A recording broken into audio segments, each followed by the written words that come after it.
नमस्कार विद्यार्थी मित्रांनो, माझे नाव आहे सचिन आणि बेसिक मॅथ्स मराठी या यूट्यूब चॅनलवर तुम्हा सर्वांचं स्वागत आहे। आजच्या व्हिडिओला आपण सुरुवात करत आहोत इयत्ता 6वीचे गणित आणि विभाग दुसरा,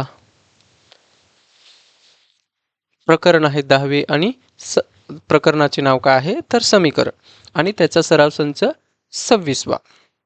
तत्पूर्वी चॅनलवर जर तुम्ही नवीन असाल तर चॅनलला आत्ताच तुम्ही सबस्क्राईब करून ठेवा, म्हणजेच तुम्हाला परत व्हिडिओ बघण्यासाठी आणि नवीन व्हिडिओ टाकल्यावर लगेच नोटिफिकेशन मिळण्यासाठी बेल आयकॉन सुद्धा प्रेस करून ठेवा। चला सुरुवात करू। आपण काय दिलेलं आहे, सराव संच 26 मधला पहिला प्रश्न। तर खाली दोन ओळीत वेगवेगळ्या गणिती क्रिया दिल्या आहेत, त्यांच्यापासून मिळणाऱ्या संख्या शोधून समीकरणे तयार करा। तर बघा, चला तर पहिले आपण हे दिलेली गणित सोडून घेऊ। पहिलं दिलेलं आहे, काय पहिलं दिलेलं आहे तर 16 भागिले 2 केले। तर जर 2ने आपण 16ला भागलं, सॉरी 2ने भाग दिला तर कितीने, 2×8 = 16 होते, म्हणून 16 भागिले 2 केले तर किती येतात तर 8 येतात। तसेच 5 गुणिले 2 केले तर किती होतात, 10 होतात। तसेच 9 + 4 केले तर किती होतात तर 13 होतात। 72ला आपण 3ने भागलो तर किती येतात, 3 दुने 6 आणि 3 चौक 12 म्हणजे 24 त्रिक 72 होतात। आणि 4 + 5 केले तर किती होतात तर 9 होतात। तसेच 8 गुणिले 3 केले तर किती होतात तर 24 होतात। 19 + 10 केले तर किती होतात तर 9च राहतात। आणि 10 मधून जर -2 केले तर किती भेटतात आपल्याला, 8 भेटतात। आणि 37 मधून जर 27 वजा केले तर किती राहतात, 10 राहतात। आणि 6 + 7 केले तर किती होतात, 13 होतात। तर खाली दोन ओळीत वेगवेगळ्या गणिती क्रिया दिल्या आहेत, त्यांच्यापासून मिळणाऱ्या संख्या शोधून समीकरणे तयार करा। तर समीकरणे आपण तयार करू।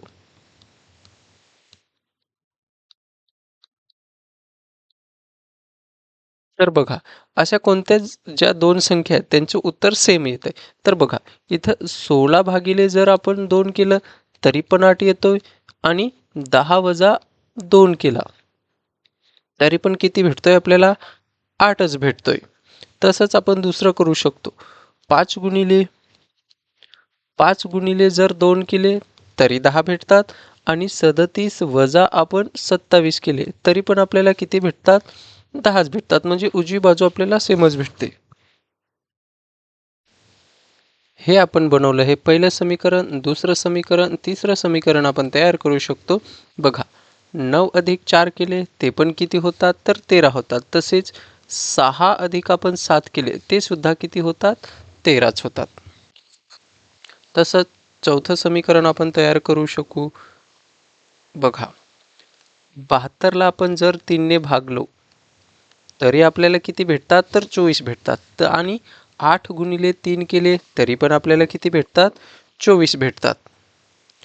तसंच पाचवं आपण समीकरण तयार करू शकू, काय तर 4 + 9 घेतले तरी किती, सॉरी 4 + 5 केले तर किती होतात, 9 होतात। आणि 19 मधून जर आपण -10 केले तरी पण आपल्याला किती भेटतात तर आपल्याला 9च भेटतात। तर अशी आपण ही समीकरणं तयार करायला सांगितलेली होती। तर अशी आपण ही या दिलेल्या उदाहरणांची सोडवून आणि त्याची आपण काय केली, समीकरणं तयार केली। तर आपण पहिले सोडवली, उजवी बाजूची जी किंमत आहे ती आपण घेतली, आणि असे कोणती दोन समीकरणं आहेत की अशी समीकरणं म्हणजे कोणती अशी दोन गणित आहेत की त्यांची उजवी बाजू सेमच आहे। जसे की इथे 8 आहे, इथे पण 8 आहे, तर ते दोन समीकरणं घेतली। 16 भागिले 2 केले तरी पण 8 येतात, आणि 10तून 2 गेले तरी पण 8च येतात। अशी आपण काय केली, डावी बाजू आणि उजवी बाजू लिहून घेतली। तर अशा प्रकारे हे समीकरणं लिहायचे आहेत। आणि इथेच आपला हा सराव संच 26 सुद्धा संपलेला आहे। तुम्हाला शिकवलेलं आवडल्यास, समजल्यास तुम्ही व्हिडिओला नक्की लाईक करा, चॅनलला सबस्क्राईब करा, शेअर करा। धन्यवाद।